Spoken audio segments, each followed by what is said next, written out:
பெரிய குடும்பத்தில் பிறந்தவர். இருக்கிற சொத்துக்கள் எல்லாத்தையும் வாரி வழங்கிவிட்டு காட்டுக்கு புறப்பட்டார் தவம் செய்யறதுக்காக. இருந்தது பூராவும் கொடுத்துட்டார். இனிமேல் எதுவுமே இல்லை கொடுக்கறதுக்கு. அப்போ கடைசியாக ஒருத்தன் வந்து கையை நீட்டினானா, ஐயா ஏதாவது கொடுங்கன்றிருக்கான். அவர் பார்த்தார், கட்டியிருக்கிற வேட்டியை தவிர வேற எதுவுமே இல்லை. 8 முழம் பட்டு வேட்டி, ஜரிகை கரையோடு இருக்குது. கடைசியாக அதை தான் எடுத்துக்கிட்டு அவர் புறப்பட்டுருக்கார். அவர் பார்த்தார், எதிரில் அவன் பரிதாபமாக நின்றுட்டு இருக்கிறான். அந்த 8 முழ வேட்டியை 2ஆக கிழிச்சார்.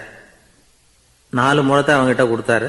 மீதி 4 முழத்தை தன்னுடைய இடுப்பில் கட்டிக்கிட்டு அவர் காட்டுக்கு போயிட்டார். இவன் என்ன பண்ணான் தெரியுமா? கையில் கிடைச்ச 4 முழத்தை எடுத்துக்கிட்டு கடை வீதிக்கு போனான். பழைய பட்டு வேட்டி ஜருகை இதையெல்லாம் விலைக்கு வாங்குற வணிகர் ஒருத்தர் இருக்கார். அவர்கிட்ட போனான்.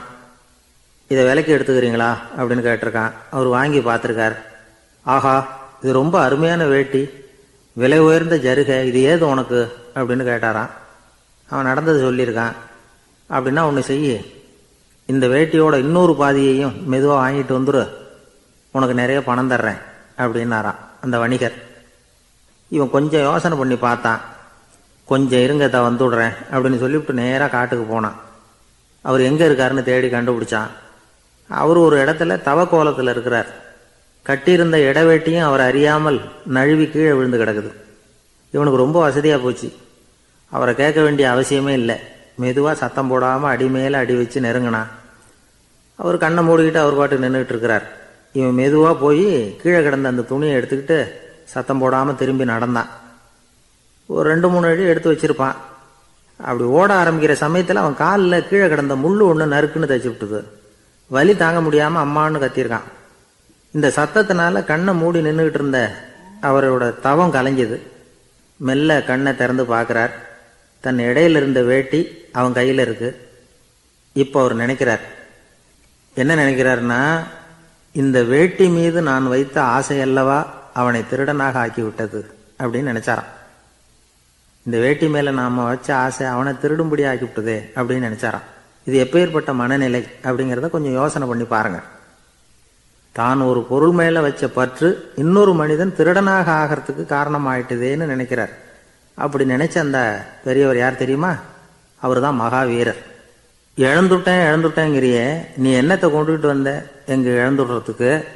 நீ என்னத்தை உண்டாக்குன இது அழிஞ்சுட்டுதுன்னு சொல்றதுக்கு? இதுதான் அவருடைய சிந்தனை. இன்றைக்கு நம்ம சிந்தனையெல்லாம் வேற மாதிரி இருக்குது. ஒருத்தன் நடுத்தெருவில் உட்காந்து அழுதுகிட்டு இருந்தான். அந்த வழியாக வந்தவர் ஒருத்தர், ஏன்பா அழறேன்னு கேட்டாராம்.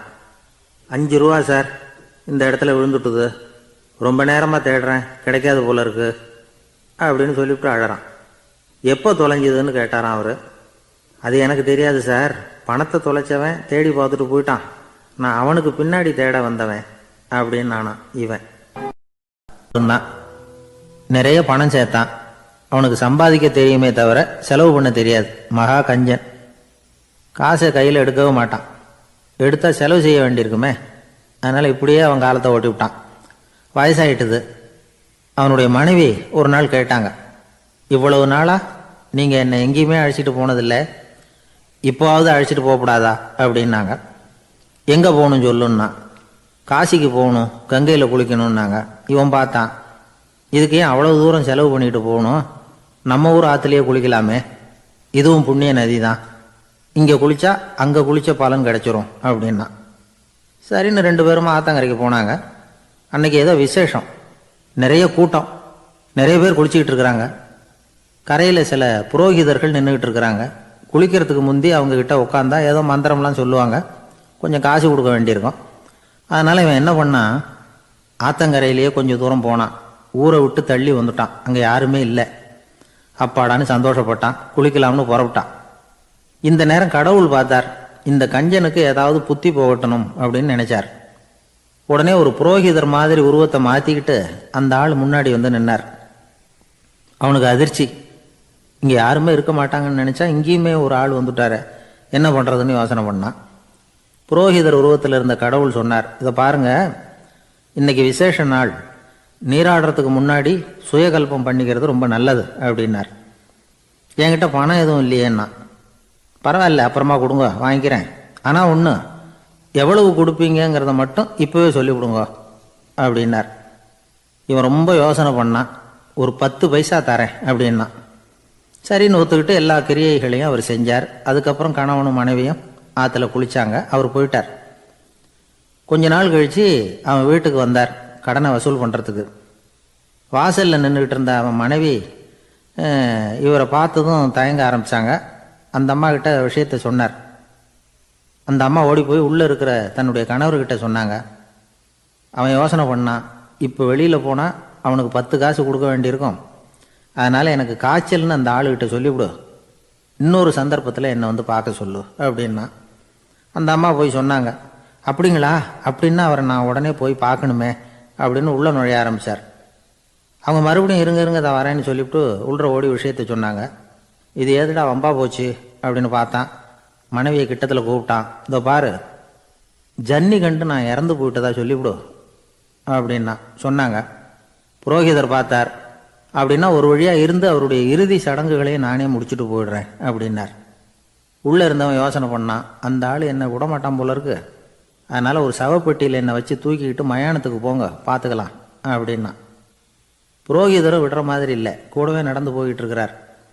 அங்கே இறக்கி சடங்குகளை முடிச்சுட்டு தீ வைக்கிற நேரம் பொட்டிக்குள்ளே இருந்த நம்மால் அலறி அடிச்சுட்டு வெளியில் ஓடி வந்தான். புரோகிதர் உருவத்தில் இருந்த கடவுள் சிரித்தார். தன்னுடைய சுய உருவத்தை காட்டினார். அதுக்கப்புறம் அவனை கூப்பிட்டு, இதை பாருப்பா, ஏன் இப்படி அல்லாடுற, ஏதாவது வரம் வேணும்னா கேள்வித்தரேன் அப்படின்னார். அவன் யோசனை பண்ணான்.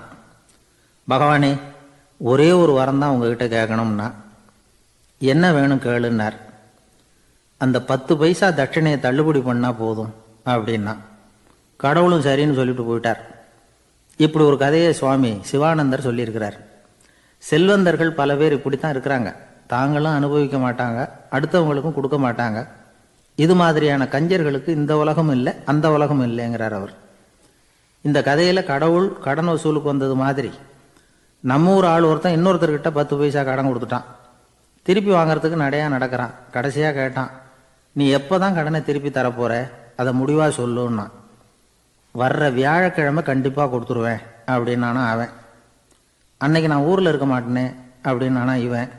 அதனால் என்ன, நானும் தான் அன்னைக்கு ஊரில் இருக்க மாட்டேன் அப்படின்னானா. ஒரு முனிவர் இருந்தார். ஒரு நாள் அவரை தேடிட்டு 4 பேர் வந்தாங்க. சுவாமி, எங்களுக்கு ரொம்ப நாளாக ஒரு சந்தேகம்னாங்க. என்னன்னு கேட்டார்.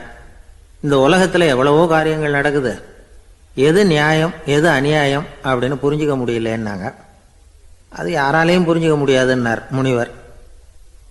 வந்தவங்களுக்கு ஆச்சரியமாக போச்சு, ஒரு மாதிரியாக பார்த்தாங்க. இதை முனிவர் கவனிச்சார். சரி புறப்படுங்க என்னோடன்னார். எங்கன்னு கேட்டாங்க. இப்போ உங்கள் 4 பேரையும் ஒரு புஷ்பக விமானத்தில் அழைச்சிட்டு போகிறேன். இந்த உலகத்தில் சர்வசாதாரணமாக நடக்கக்கூடிய ஒரு காட்சியை உங்களுக்கு காட்ட போகிறேன். நீங்கள் பார்க்க போகிற அந்த காட்சி நியாயமா அநியாயமா அப்படிங்கிறத என்கிட்ட சொல்லணும். நீங்கள் சரியான பதில் சொன்னால் புஷ்பக விமானத்தில் தொடர்ந்து பிரயாணம் பண்ணலாம். தவறான பதில் சொன்னால் இந்த புஷ்பக விமானம் உங்களை கீழே தள்ளி விட்டுரும் அப்படின்னார். 4 பேருக்கும் பயந்தான். இருந்தாலும் முனிவர் கூப்பிடுறாரே அப்படின்னு சொல்லி புறப்பட்டாங்க. அவங்க எல்லாரும் புறப்பட்டு ஒரு காட்டு வழியாக போய்கிட்டு இருக்கிறாங்க புஷ்பக விமானத்தில். அங்கே நடக்கிற ஒரு காட்சியை காட்டுறார் முனிவர். அதோ அங்கே பாருங்கன்னார். அந்த விமானத்தில் இருந்தபடியே எல்லாரும் கீழே குனிஞ்சு பார்க்குறாங்க. அங்கே ஒரு தாய் புலி அப்போ தான் குட்டி போட்டிருக்கு. குட்டிகளை ஈன்ற உடனே பசிக்கு இறை தேடி அந்த பக்கமாக வருது. அதே நேரம் ஒரு தாய் மான், அதுவும் அப்போ தான் குட்டி போட்டிருக்கு. அதுவும் இதே மாதிரி குட்டிகளை ஈன்ற உடனே பசிக்கு இறை தேடி அந்த பக்கமாக வருது. இப்போ அந்த புலி அந்த மானை அடித்து போட்டுவிடுது. அதுவும் சாப்பிடுது, குட்டிகளுக்கும் கொடுக்குது. இப்போ அந்த புலிக்குட்டிகள் முகத்தில் மகிழ்ச்சி, தாயை இழந்த அந்த மான் குட்டிகள் முகத்தில் துக்கம். இப்போ அந்த முனிவர் 4 பேர்கிட்டையும் கேட்குறார், நீங்கள் இங்கே பார்த்தீங்களே, இதில் எது நியாயம் எது அநியாயம், ஒவ்வொருத்தராக சொல்லுங்கள். உங்கள் பதில் சரியில்லைன்னா இந்த விமானம் உங்களை கீழே தள்ளி விட்டுரும், சொல்லுங்கள் பார்க்கலாம்னார். முதல்ல ஒருத்தன் சொன்னான், அந்த புலி செஞ்சது சரிதாங்க, அது பசிக்கு அதுதான் ஆகாரம், தன்னுடைய பசிக்கு தானே இறை தேடிக்கிட்டுது, அதில் என்ன தப்பு, அவ்வளவுதான், அதனால் புலி செஞ்சது நியாயம்தான் அப்படின்னா. அவ்வளவுதான், அந்த விமானம் அவனை அப்படியே கீழே தள்ளி விட்டுட்டுது. அதனால் அவன் கொடுத்த பதில் சரியில்லை அப்படிங்கிறது புரிஞ்சு போச்சு. இப்போ 2வது ஆள் சொன்னான், புலி செஞ்சது பாவம், அந்த தாய்மான் என்ன தப்பு பண்ணிச்சு, இப்போ அந்த குட்டிகளுக்கு யார் ஆதரவு, அதனால புலி செஞ்சது அநியாயம் அப்படின்னா. அவ்வளவுதான், அவனையும் கீழே தள்ளி விட்டுடுது அந்த விமானம். இந்த பதிலும் சரியில்லை அப்படின்னு ஆயிட்டுது. இப்போ மூணாவது ஆள் வந்தான். முதல்ல 2 பேர் கீழே விழுந்ததை பார்த்துக்கிட்டு இருந்தான். அதனால் அவன் சொன்னான், ரெண்டுமே நியாயம்தாங்க. புலி இறை தேடினதும் இயற்கை, அதுக்கு மான் இறையானதும் இயற்கை, அதனால் இதில் ஒன்றும் தப்பு இல்லைன்னா. அவ்வளவுதான், அவனையும் அந்த விமானம் கீழே பிடிச்சி தள்ளி விட்டுது. இப்போ 4வது ஆள் வந்தான். முனிவர் கேட்டார், நீயாவது சொல்லுப்பா, இந்த செயலில் எது நியாயம்னார். அவன் தெளிவாக பதில் சொன்னான். அதாவது என்ன சொன்னான்னா, எனக்கு தெரியல அப்படின்னா. அவனை விமானம் கீழே தள்ளலை, சௌரியமாக அழைச்சிட்டு போட்டுது. இவனும் பிரயாணம் சௌக்கியமாக பண்ணானான். ஆக இதுதான் சரியான பதில்ங்கிறத முனிவர் உணர்த்தினார். இந்த கதையிலிருந்து நாம் புரிஞ்சுக்க வேண்டியது என்னன்னா, இந்த உலகத்தில் எவ்வளவோ காரியங்கள் நடக்குது. அதெல்லாம் ஏன் அப்படி நடக்குதுங்கிறதுக்கு எப்பேற்பட்ட பண்டிதராலும் பதில் சொல்ல முடியாது. தெரியாததை தெரியாதுன்னு ஒத்துக்கிட்டா வாழ்க்கை பிரயாணம் சுகமாக இருக்கும். அதனால் தேவையில்லாத விஷயங்களை புரிஞ்சுக்கிறதுக்கு நேரத்தை செலவு பண்ணிகிட்டு இருக்கக்கூடாது. வாழ்க்கையை குழப்பிக்க கூடாது. வாழ்க்கைக்கு தேவையானது என்னவோ அதை மட்டும் புரிஞ்சுக்கிட்டா போதும். இந்த காலத்து ஆள் ஒருத்தன் ஒரு பெரியவரை தேடி வந்தான். ஐயா, ஒரு சந்தேகம்னா. என்ன உன்னுடைய சந்தேகம்னார். பகுத்தறிவுன்னா என்ன, விதின்னா என்ன அப்படின்னு கேட்டான். இதுக்கு அவரு, இப்போ உன்னுடைய வலது காலை தூக்குன்னார். தூக்கினான். சரி, இப்போ உன்னுடைய வலது காலை கீழே இறக்காம உன்னுடைய இடது காலையும் தூக்குன்னார். தூக்கினான். பொத்துன்னு கீழே விழுந்துட்டான். பெரியவர் சொன்னார், உன்னால் ஒரு காலை தூக்க முடிஞ்சுது, அதுதான் பகுத்தறிவு. 2 கால்களையும் ஒரே சமயத்தில் தூக்குனா அடிபடும், அப்படிங்கிறது தான் விதி அப்படின்னு விளக்கம் கொடுத்தார். இவன் தன்னுடைய விதியை நொந்துக்கிட்டே இடுப்பை பிடிச்சிக்கிட்டு அங்கேருந்து நடந்து போயிட்டானான்.